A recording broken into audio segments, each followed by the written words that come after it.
اللهم صل وسلم على نبينا محمد وبارك وسلم وصل عليه اعوذ بالله من الشيطان الرجيم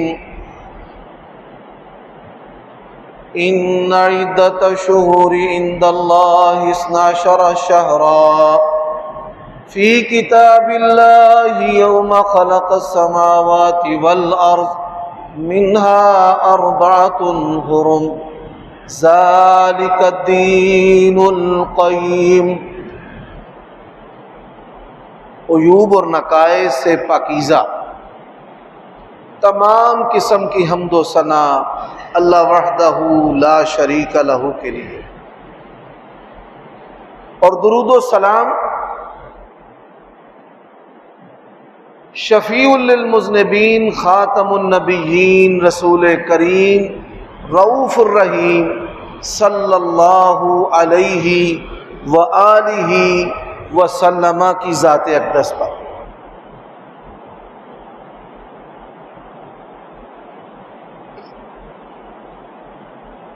سامعین محترم، آپ گزشتہ جمعات سے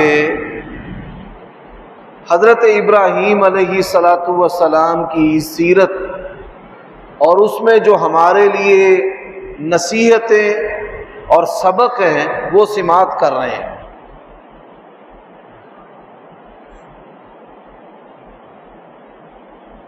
ان اسباق میں سے ایک سبق یہ ہے کہ انسان کو رزق حلال کمانا اور کھانا چاہیے۔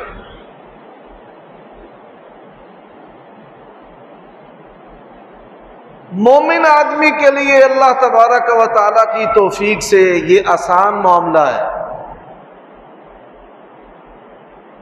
اور جو اپنی خواہش کا غلام ہے اور شیطان کے رستے پر چلنے والا ہے، وہ یہ سمجھتا ہے کہ رزق حلال کمانا بڑا مشکل کام ہے۔ نبی صلی اللہ علیہ وآلہ وسلم نے فرمایا جو بندہ اپنے اندر 3 خوبیاں پیدا کر لے وہ جنتی ہے۔ پہلی خوبی من اکل طیبا، حلال کھائے۔ دوسری خوبی وعمل بسنہ، سنت کے مطابق زندگی بسر کرے۔ یہ دیکھیں کہ میرے مقتدا پیشوا رہبر و رہنما جناب محمد رسول اللہ صلی اللہ علیہ وسلم نے اس معاملے میں کیسا کیا، جیسا آپ نے کیا ویسا کریں۔ وَأَمِنَ النَّاسَ بَوَائِقَهُ، اور اپنے نفس کی شرارتوں سے لوگوں کو محفوظ رکھے۔ اور میں جو بندہ یہ 3 خوبیاں اپنے اندر پیدا کر لیتا ہے دخل الجنہ، اللہ تبارک و تعالی ان 3 خوبیوں کے بدلے اس کو جنت عطا کرے۔ میرے بھائیوں دوستو، لوگ جانور کا گلا کاٹنے کے لیے ماہر قصاب کے تو متلاشی رہتے ہیں، لیکن اپنے نفس اور اس کی حیوانیت پر چھری چلانے کے لیے تیار نہیں ہوتے۔ جانور بے عیب تلاش کرتے ہیں، لیکن رزق جو ہے وہ بے عیب تلاش نہیں کرتے۔ حالانکہ قربانی کا مقصد لن ینال اللہ لحومها ولا دماؤها وَلَٰكِن يَنَالُهُ التَّقْوَىٰ مِنكُمْ، اللہ کھانے پینے کے عیب سے پاک ہے۔ نہ ہی اللہ تبارک و تعالیٰ کو خون پہنچتا ہے، نہ ہی اللہ تعالیٰ کو کھالوں کی ضرورت ہے، اور نہ ہی اللہ تبارک و تعالیٰ گوشت اس کا طالب ہے۔ اللہ تبارک و تعالیٰ کو جو چیز پہنچتی ہے وہ ہے تقویٰ، پرہیزگاری، کہ جس کے بارے میں نے بارہا آپ کو بتایا ہے کہ 3 چیزوں کا نام تقوی ہے۔ انسان شبہات سے بچے، حرام سے بچے اور نیکیاں کرے۔ ان 3 چیزوں کا جو مجموعہ ہے اس کو تقوی کہتے ہیں۔ اللہ تبارک و تعالیٰ کے عظیم احسانوں میں سے احسان ہے کہ اللہ تبارک و تعالیٰ نے امت محمدیہ کے عیبوں پر پردہ رکھا ہے۔ ایک گناہ کرنے والا کتنے گناہ کیوں نہ کرے، وہ ستیر پردے ڈالنے والا ہے، وہ اس کے عیبوں کو چھپائی رکھتا ہے، حتیٰ کہ وہ گناہگار بندہ اپنے رب سے صلح کر لیتا ہے۔ اور میں یہ بات اکثر کہا کرتا ہوں کہ اگر اللہ تبارک و تعالی ہمارے عیبوں کو کھول دے، کسی لڑکی اور لڑکے کا رشتہ نہ ہو، ماں باپ اپنی اولادوں کو چھوڑ دے، بہن بھائی ایک دوسرے کو گھر سے نکال دیں، اور آپ ممبر اور مصلی پر کسی کو کھڑا نہ ہونے دیں، یہ عیبوں پر پردہ رکھنے والا کون ہے؟ اللہ ہے۔ اللہ تبارک و تعالیٰ اپنے بندے سے صلح کر لیتا ہے۔ یہ اس کے عظیم احسانوں میں سے احسان ہے کہ اس نے امت محمدیہ کے عیبوں پر پردہ رکھا ہے، وگرنہ ہم سے پہلی جو اقوام تھی وہ جب قربانی کرتے تھے آسمان سے آگ آتی تھی جس کے جانور کو آسمان کی آگ جلا دیتی، یہ علامت تھی اس بات کی کہ اس کی قربانی قبول ہو گئی ہے۔ اور جس کے جانور کو آسمان کی آگ نہ جلاتی، وہ لوگوں کے اندر ان کی آنکھوں میں بطور گناہ گار کے کہ اللہ کا جو دھتکارا ہوا ہے پہچانا اور جانا جاتا تھا۔ اب یہ اللہ کو ہی پتہ ہے کہ اللہ تبارک و تعالیٰ نے ہم میں سے کس کی قربانی کو قبول کیا ہے اور کس کی قربانی کو قبول نہیں کیا۔ اور یہ نبی علیہ الصلوۃ والسلام کی دعا ہے۔ لیکن قربانی کی قبولیت کی کچھ علامات ہیں، ان علامات سے انسان کا ضمیر ہی اس کو بتا دیتا ہے کہ تیری قربانی قبول ہے۔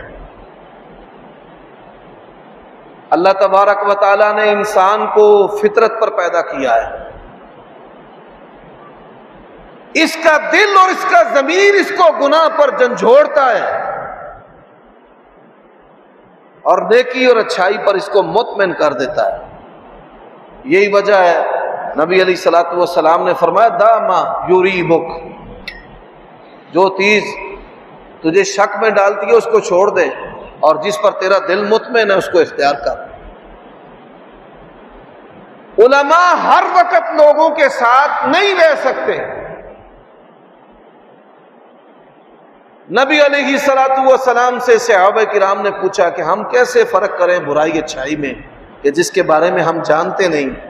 فرمایا استفت قلبک، اپنے دل سے پوچھ لیں، اگر دل مطمئن ہے تو وہ عمل ٹھیک ہے۔ یہ ان امور کے بارے میں ہے کہ جن کے بارے میں انسان کو حلال اور حرام واضح نہ ہو، پتہ نہ ہو کہ یہ چیز حلال ہے یا حرام۔ اب سب سے پہلا مسئلہ، اور اس مسئلے کو بیان کرنے سے پہلے جب کوئی قوم عروج سے زوال کا شکار ہوتی ہے تو جو ابتدائی اس کا تشخص ہوتا ہے، ایمان کی جو چیزیں ہیں وہ بھی قوم اپنے ہاتھ سے چھوڑ دیتی۔ آج ہماری قوم کا اللہ اور اس کے رسول پر ایمان نہیں ہے، ہمارا ایمان کن پر ہے؟ جادوگروں پر، ٹیوا لگانے والوں پر۔ حالانکہ نبی علیہ الصلوۃ والسلام نے فرمایا ٹیوا لگانے والے اور جادوگروں پر اعتماد کرنے والے کبھی بھی اللہ کی جنت میں داخل نہیں ہو سکتے، کیونکہ اللہ کا یہ کہنا ہے علیہ توکلوا ان کنتم مؤمنین، اگر تمہارے اندر ایمان ہے تو بھروسہ کس پر کرنا ہے؟ اللہ۔ آج عقیدہ توحید کتنی بڑی نعمت ہے، اور امت کی جو اکثریت ہے امت مسلمہ کی، ان کے ایمان کو دھمک لگی ہوئی ہے، کہیں نہ کہیں کفر یا شرک کے اندر وہ غرق اور ڈوبے ہوئے، کوئی عملی طور پہ اور کوئی اعتقادی طور پہ۔ اب اللہ تبارک و تعالی اللہ لا الہ الا هو الحی القیوم، لوگ مردہ سے مانگتے ہیں اور اس رب سے نہیں مانگتے کہ جس کو اونگ بھی نہیں آتی۔ لا تاخذہ سنۃ ولا نوم، نبی علیہ الصلوۃ والسلام نے فرمایا ہر فرض نماز کے بعد آیت الکرسی پڑھے، پڑھنے والے اور بندے کے درمیان، پڑھنے والے بندے اور جنت کے درمیان موت کے سوا کوئی چیز بھی حائل نہیں۔ یہ دن میں 7 مرتبہ ہمیں سبق دیا گیا ہے آیت الکرسی کا، 7 دفعہ، صبح کے اذکار میں بھی شامل ہے، شام کے اذکار میں بھی شامل ہے، 5 نمازوں کے بعد شامل ہے، حتیٰ کہ رات جب اپنے بستر پر جائے ان اذکار میں بھی شامل ہے۔ اب اس کے اندر سبق کیا ہے؟ اللہ لا الہ الا هو الحی القیوم لا تاخذہ سنۃ ولا نوم، تیرا رب پروردگار سننے والا، تیرے رزق کا مالک، تیری ضرورتوں کو پورا کرنے والا، تجھے اولاد دینے والا، نہ اسے نیند آتی ہے، نیند تو بڑی دور کی بات ہے، اللہ اونگ سے بھی پاک ہے۔ اور ہمارا ایمان کیا ہے؟ اس ہستی کے جس کو اونگ نہیں آتی اس کو چھوڑ کر ہم کس سے مانگتے ہیں؟ جو مر چکے، جن کو ہم نے اپنے ہاتھوں سے کفنایا اور دفنایا۔ ہم یہ سمجھتے ہیں کہ نظام عالم جو ہے وہ یہ چلا رہے ہیں۔ تو سب سے پہلی چیز، یہ جو مہینہ ہے حج والا، یہ اللہ تبارک و تعالیٰ کی توحید کا مہینہ ہے، اور سب سے زیادہ اللہ تبارک و تعالیٰ کی کبریائی اس مہینے کے اندر بلند ہوتی ہے۔ سب سے زیادہ جو دعائیں ہیں وہ اس مہینے کے اندر قبول ہوتی ہیں۔ نبی علیہ الصلوۃ والسلام نے فرمایا بہترین جو دعا ہے وہ عرفہ کے دن کی دعا ہے، اور نبی علیہ الصلوۃ والسلام نے فرمایا اللہ تبارک و تعالی سب سے زیادہ اپنی مخلوق کو عرفہ کے دن جہنم کی آگ سے آزاد کرتا ہے، وہ بھی اس مہینے کے اندر۔ 5ویں بات، ان اللہ اشترى من المؤمنین انفسهم واموالهم بان لهم الجنہ، اللہ تبارک و تعالی نے ہماری جانیں اور ہمارے مال جنت کے بدلے خرید لی۔ اب ہم مرنا بھی پسند نہیں کرتے، اللہ کے لیے جان دینا، وقت دینا، مال دینا پسند نہیں کرتے، لیکن آپ اس بات پہ غور کیجئے کہ یہ قربانی کا عمل کتنا عظیم عمل ہے۔ پوری دنیا کے اندر قربانیاں ہوتی ہیں، لاکھوں نہیں کروڑ سے زائد قربانیاں جو ہیں وہ ہر سال سعودی عرب ایام حج میں ہوتی ہیں۔ 40-50 لاکھ کے قریب حجاج ہوتے ہیں، اور بڑے سارے لوگ ہیں جو 10-10 20-20 40-40 50-50 قربانیاں کرتے ہیں، اور میں ایسے افراد سے بھی ملا ہوں جو 1,000 جانور قربان کرتے ہیں اور تقسیم کر دیتے ہیں۔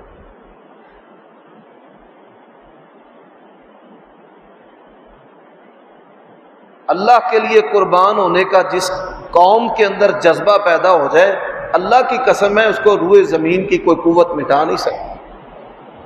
آپ دیکھیے سور حرام ہے، دنیا میں اس کی تعداد تھوڑی ہے، کتے حرام ہیں، کتوں کی تعداد تھوڑی ہے، حالانکہ کتیا 7 بچے پیدا کرتی ہے، اور بکرا، چھترا، اونٹ، گائیں یہ اکثر ایک ہی بچہ پیدا کرتے ہیں۔ لیکن اصل جو چیز ہے قربانی کا عمل، للہیت اور اللہ تبارک و تعالی کے قرب، اس کی رضا کے لیے، اس لیے اس پر زوال نہیں ہے، یہ ہر سال بڑھتے ہی چلا جا رہا ہے۔ اور وہ جانور جو 7 بچے پیدا کرتے ہیں وہ ان کی نسبت کم ہے۔ تو سب سے پہلی جو چیز ہے، آپ اپنے اندر اس بات کو پوست کر لیں کہ رمضان کا مہینہ یہ اہم نہیں، گناہوں کی معافی کے لیے رمضان کا آخری عشرہ ہی ضروری نہیں۔ نبی علیہ الصلوۃ والسلام کا فرمان ہے، ما من ایام افضل عند اللہ والعمل فیہن من هذه الایام۔ یہ حج والے مہینے کے پہلے جو 10 دن ہیں، فرمایا سال کے دنوں کا کوئی دن اور ان کا کوئی عمل جو ہے وہ اس آخری عشرے کا مقابلہ نہیں کر سکتا۔ اب میں اور آپ ہم جائزہ لیں کہ کیا ہماری زندگی کے اندر، ہمارے گھر میں، ہمارے والدین، ہمارے عزیز و اقارب، ہمارے علماء، ہمارے درویش، مولوی، صوفی، ہمارے دیندار لوگ کیا اس آخری عشرے کا اسی طرح اہتمام کرتے ہیں جس طرح رمضان کے آخری عشرے کا اہتمام کرتے ہیں؟ نہیں۔ تو یہ دین سے جہالت اور دوری کا ایک منہ بولتا ثبوت ہے۔ حالانکہ نبی علیہ الصلوۃ والسلام نے مطلق طور پر اس آخری عشرے کو سال کے تمام دنوں پر، رمضان کے دنوں پر بھی برتری اور فضیلت دی۔ اور بعض علماء نے یہ تقسیم کی ہے کہ دن جو ہیں وہ یہ افضل ہیں، اور راتیں جو ہیں وہ لیلۃ القدر، رمضان کی جو آخری عشرے کی 5 تاک راتیں ہیں وہ افضل۔ اب رسول اللہ صلی اللہ علیہ وسلم نے یوم عرفہ کا جو روزہ ہے اس کے بارے میں کیا ارشاد فرمایا ہے؟ آپ صلی اللہ علیہ وآلہ وسلم نے فرمایا کہ اللہ تبارک و تعالیٰ اس روزے کی وجہ سے بندے کے 2 سال کے گناہ معاف کر دیتا ہے۔ اور صحیح مسلم میں حدیث ہے، نبی علیہ الصلوۃ والسلام کی ازواج بیان کرتی ہیں کہ اللہ کے نبی صلی اللہ علیہ وآلہ وسلم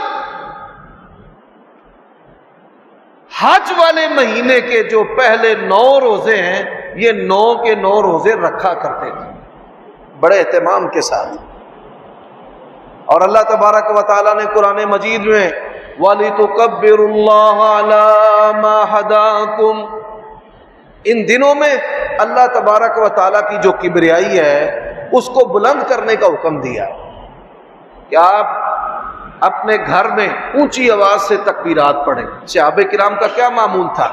منڈیوں میں کبریائی بلند کرتے تھے، دکان پہ بیٹھے یکا یک کہتے تھے اللہ اکبر، اللہ اکبر، اللہ اکبر، لا الہ الا اللہ، اللہ اکبر۔ اپنے بستروں پہ لیٹے ہوئے اللہ تبارک و تعالیٰ کی کبریائی جو ہے اس کو بلند کرتے تھے۔ اور ایام تشریق، عید الاضحیٰ، قربانی والے دن، اور اس کے بعد جو 3 دن ہیں ان کے اندر تکبیرات کو پڑھنا یہ ہر مسلمان پر اہم اور ضروری ہے کہ وہ ان ایام کے اندر اللہ تبارک و تعالیٰ کی کبریائی کو بلند کرے۔ حضرات، یہ وہ ایام ہیں کہ آج مسلمانوں کی 99% اکثریت اس سے ناواقف اور جاہل ہے۔ زمانہ جاہلیت کے جو مشرکین تھے وہ ان ایام کا اتنا ادب کرتے تھے کہ اگر ان کے باپ کا قاتل بھی ان کے سامنے بیٹھا ہے تو اسے بھی کچھ نہیں کہتے تھے، اتنا ادب کرتے تھے۔ آج من حیث القوم من حیث الامہ ہمارے اندر ان دنوں کے بارے میں اللہ تعالیٰ اور اس کے رسول کے فرامین، اعمال اور صحابہ کرام ان دنوں کو کیسے گزارتے تھے اس کا بالکل تصور ہی نہیں۔ ہم نے روزے رکھ کے یہ ایام گزارنے ہیں، ہم نے تکبیرات کے ساتھ یہ ایام گزارنے ہیں۔ ہم نے قرآن مجید کی تلاوت کے ساتھ یہ ایام گزارنے ہیں، اور ان ایام کا یقین جانیے انسان کے دل پر، اس کی زندگی پر ایک روحانی اثر ہے۔ دوسری بات، یہ تو ایک بات بطور شکوہ تھی کہ ہمیں حج کے پہلے جو 10 دن ہیں ان کی اہمیت کا نہیں پتہ۔ دوسری بات میں قربانی کے حوالے سے کرنا چاہتا ہوں۔ آپ ماشاءاللہ تبارک و تعالی قربانی کے جانور خریدنا چاہتے ہیں، کچھ خرید چکے ہیں۔ یہ بات یاد رکھیے کہ قربانی جو ہے وہ عبادت ہے۔ قربانی کیا ہے؟ عبادت۔ عبادت انسان اپنی مرضی سے نہیں کر سکتا کہ ہم کہیں جی ہم فجر کے وقت زور پڑھ لیں گے، اور زور کے وقت جو ہے وہ ہم فجر کی 2 رکعتیں پڑھ لیں گے، یا ہم عشاء کی نماز عصر کے وقت پڑھ لیتے ہیں، عصر کے وقت عشاء اور عشاء کے وقت عصر، ایسے کرنے والا ہی کافر ہو جائے، اس کا عمل کیا قبول ہونا ہے؟ تو کچھ لوگ جو لبرل ہیں بھی لبرل، اور اسلامی تہواروں پر وہ اپنی دادا گیری ایسے جماتے ہیں کہ جیسے وہ امام کعبہ ہیں یا امام حج ہیں یا دین کا کوئی بڑا ٹھیکیدار ہے۔ بھائی یہ عید الفطر اور عید الاضحیٰ جو ہے یہ اسلامی تہوار ہے، ان کو اسلامی اصولوں پر منایا جاتا ہے، کسی ویب سائٹ یا کسی کیمرے کی تصویر کے بنیاد پر فیصلے نہیں ہوتے۔ اللہ تعالیٰ ان لوگوں کو ہدایت دے۔ دینی اقدار جو ہے ہمارے حاکم وقت کے نزدیک اس کی کوئی اہمیت نہیں، جو بندہ مرضی چاہتا ہے منہ اٹھا کر بولنا شروع کر دیتا ہے۔ اب ایسے ہی کئی کہتے ہیں او جی قربانی کرن دی کی لوڑ ہے، آپ جو ہے وہ غرباء میں تقسیم کریں، آپ راشن دیں۔ یہ بات یاد رکھیے، عبادت یہ قربانی ایسا عمل ہے، سبحان اللہ و بحمدہ، اللہ کی قسم یہ نماز کی طرح ہے۔ اس کے اندر اگر ریاکاری ہے تو پھر بھی برباد ہے، اخلاص نہیں ہے تو پھر بھی برباد ہے، اور اگر اس میں معمولی سی بھی اپنی مرضی چلانے کی کوشش کرے گا پھر بھی برباد ہے۔ میں نہیں کہتا، نبی علیہ الصلوۃ والسلام عیدگاہ کی طرف جا رہے تھے، گوشت دیکھا آپ نے، فرمایا یہ کس چیز کا گوشت ہے؟ صحابی نے کہا یا رسول اللہ یہ قربانی کا گوشت ہے۔ فرمایا کیسے؟ اس نے کہا میرے ہمسائے بڑے غریب ہیں، آپ نے غرباء کو گوشت کھلانے کا حکم دیا ہے۔ تو میں نے کہا کتنا ہی اچھا ہے کہ سب سے پہلے میں یہ کام کروں، میں نے قربانی کی، گوشت بنایا، غرباء میں تقسیم کیا۔ اللہ کے نبی نے فرمایا تیری کوئی قربانی نہیں۔ عمل کرنے والا صحابی ہے، اور عمل بھی بڑی اچھی نیت سے اس نے کیا ہے کہ میں نے غریبوں کی مدد کرنی ہے، لیکن سنت کے مطابق نہیں۔ فرمایا اگر قربانی کرنی نا عید کی نماز پڑھ پھر جانور کو ذبح کر۔ اور یقین جانیے ایک نہیں 20 دفعہ ایسے واقعات آئے ہیں، ہماری قوم اتنی جاہل ہے، 20 دفعہ۔ گجرانوالہ شہر میں سب سے پہلے جو عید کی نماز پڑھانے والے لوگ ہیں ان میں میں بھی شامل ہوں، اور نماز فجر کے بعد ہی ابھی سورج طلوع ہوتا ہے تو کئی لوگ نماز عید کو پڑھنے سے پہلے ہی اپنے جانور جو ہیں وہ ذبح کروا لیتے ہیں۔ تو نبی علیہ الصلوۃ والسلام نے فرمایا ایسے بندے کی قربانی نہیں ہوتی۔ نماز عید پڑھیں، خطبہ سنیں، دعا میں شامل ہو، اور پھر جا کر جو ہے وہ جانور اپنا ذبح کریں۔ آخری بات جو میں آج کرنا چاہتا ہوں، اسلام واحد دین ہے جس نے اپنے ماننے والوں پر یہ پابندی لگائی ہے کہ آپ نے جو بندہ جس فن کا ماہر ہے اس سے سوال کرنا ہے۔ آپ مجھے کہیں بھائی مولوی صاحب تسی بڑے حافظ دے دین دے جانن والے ہو، سانو نقشہ بنا دیو، اس کو دوائی دے دیں۔ بایو فزکس میتھمیٹک انجینئرنگ کا میں نہیں واقف، آپ مجھ سے آیت پوچھے حدیث پوچھے۔ اسلام کہتا ہے کہ ماہر فن کی طرف رجوع کریں، ڈاکٹر کے پاس جائیں۔ آپ کو تکلیف ہے ڈاکٹر کے پاس جائیں۔ اب ہماری قوم کیا ہے، قربانی کے دنوں میں وڈ کسائی، کئی جنہ ساری زندگی یا پورا سال جانور کو ذبح نہیں کیا ہوتا وہ بھی کسائی بن جاتے ہیں، ٹوکے چھڑیاں پھڑ کے ٹر پیندے نے اسی جانور ذبح کرا تے پھینٹی کٹ کھا کے لوگوں دے کولوں باہر نکل دے۔ جب وہ جانور کو تکلیف دیتے ہیں، ان سے گوشت نہیں بن پاتا، تو پھر مالک ان کو جوتے مار کے نکالتا ہے کہ تسی کہندے سو میں کسائی ہوں۔ حضرات بالکل اسی طرح جانور بیچنے والے سارے ہی مفتی بنے ہوتے ہیں۔ کسی نے دن توڑ لیا، یہ بھی دوندا ہے، یہ پکا کھیرا ہے، یہ بھی لگ جاتا ہے۔ ابھی کل میں نے دیکھا ہے وزیر آباد کے اندر کسی نے جانور خریدا ہے، سمت بانڈ کے ساتھ پورے چھترے کی کھال اس کے اوپر جوڑی ہوئی، اور ظالموں دانت توڑ کے جانور پر ظلم کر کے مال دنیا کا کماتے ہو۔ اللہ کی قسم ہے جانور پر ظلم بھی بادشاہ کو گوارا نہیں ہے۔ بلی پر ظلم کرنے والی جہنم میں چلی گئی تھی، کتے کو پانی پلانے والی جو عورت ہے وہ جنت چلی گئی تھی۔ پیسے کے لیے اگر دانت توڑے گا، جانور کو اذیت دے گا، اللہ تبارک و تعالیٰ نے اس کے دانت توڑ دینے ہیں، اللہ کی اس پر پکڑ آ جانی ہے۔ رسول اللہ صلی اللہ علیہ وسلم نے کیا کہا ہے؟